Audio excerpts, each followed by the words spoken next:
नमस्कार, बहुत स्वागत आपका। आप देख रहे हैं मुख बधिरों का समाचार। चलिए शुरुआत करते हैं। देश में नए कोरोना संक्रमितों की संख्या रोज रिकॉर्ड तोड़ रही है। आज देश में पहली बार सबसे ज्यादा कोरोना के केस दर्ज किए गए हैं। स्वास्थ्य मंत्रालय की ताजा रिपोर्ट के अनुसार पिछले 24 घंटों में 2,17,353 नए कोरोना के मामले सामने आए, तो वहीं 1,185 संक्रमितों की जान चली गई है। हालांकि 1,18,302 लोग कोरोना से ठीक होकर घर जा चुके हैं। इससे पहले बुधवार को 2,739 नए मामले सामने आए, तो वहीं पिछले साल 30 सितंबर को देश में 1100 से ज्यादा संक्रमितों की मौत हुई थी। देश में अब तक 26 करोड़ 34 लाख से ज्यादा कोरोना सैंपल्स के टेस्ट हो चुके हैं, जिनमें से 14 लाख सैंपल्स कल टेस्ट किए गए हैं। रोजाना पॉजिटिविटी की रेट 13% से ज्यादा है। भारत में एक्टिव केस की संख्या 15 लाख के पार हो गई है। अब यहाँ 15,63,588 मरीज ऐसे हैं जिनका इलाज चल रहा है। देश में कोरोना का कहर का अंदाजा आप इस बात से लगा सकते हैं कि दुनिया के टॉप 20 संक्रमित शहरों की सूची में भारत 15 शहरों में शामिल हो चुका है। पूरे इस सूची में टॉप पर है तो मुंबई दूसरे नंबर पर है। आलम यह है कि देश में करीब 120 जिलों में से बेड, ऑक्सीजन, वेंटिलेटर जैसी जरूरी सुविधाओं का टोटा पड़ रहा है।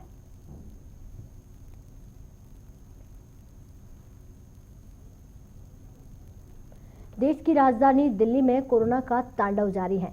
हर बदलाव के दिन साथ में कोरोना के मामले, मौतों की संख्या में बढ़ोतरी हो रही है। ऐसे में दिल्ली संकट की गहराती हुई दिख रही है। इस महासंकट के बीच आज से राजधानी में वीकेंड कर्फ्यू की शुरुआत हो रही है, जिसका ऐलान बीते दिन मुख्यमंत्री अरविंद केजरीवाल ने किया था।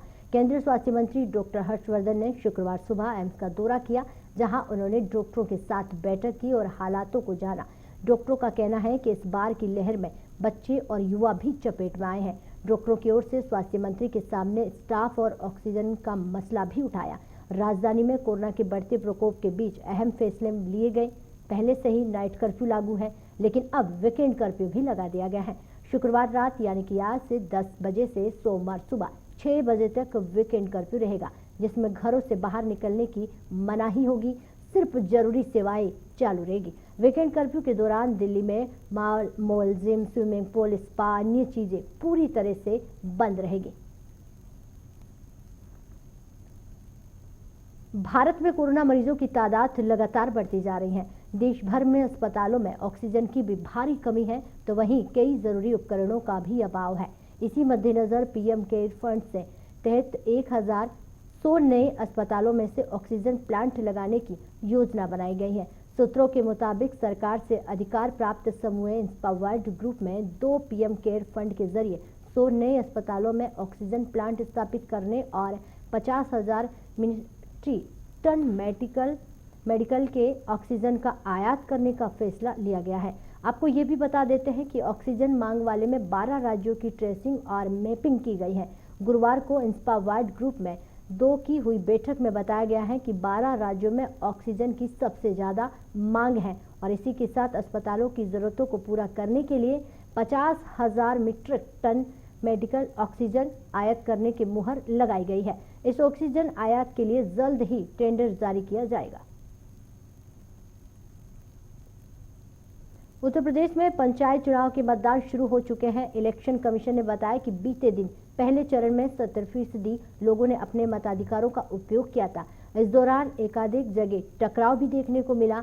आगरा में एक पोलिंग बूथ में 2 गुट आपस में भिड़ गए, जिसके कारण 4 लोगों को मामूली चोट भी आई है। इसके अलावा कोई बड़ी हिंसा होने की राज्य में दर्ज नहीं की गई है। पोल पैनल के अनुसार झांसी में सर्वाधिक 80% तक मतदान हुआ है, तो वहीं श्रावस्ती में भी 64% वोटिंग हुआ है। पहले फेज में जिला पंचायत सदस्य, क्षेत्र पंचायत के सदस्य और ग्राम प्रधानों में ग्राम पंचायत सदस्यों की 2.21 सीटों पर 3.33 लाख उम्मीदवारों ने किस्मत आजमाई है।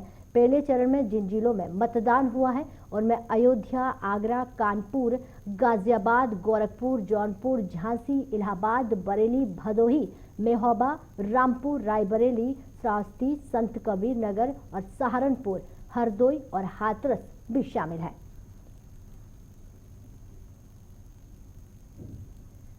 तो फिलहाल मुखबधिरों के समाचार में इतना ही। आप कहीं मत जाइएगा, छोटे से ब्रेक के लिए रुकते हैं। ब्रेक के उस पार बहुत कुछ।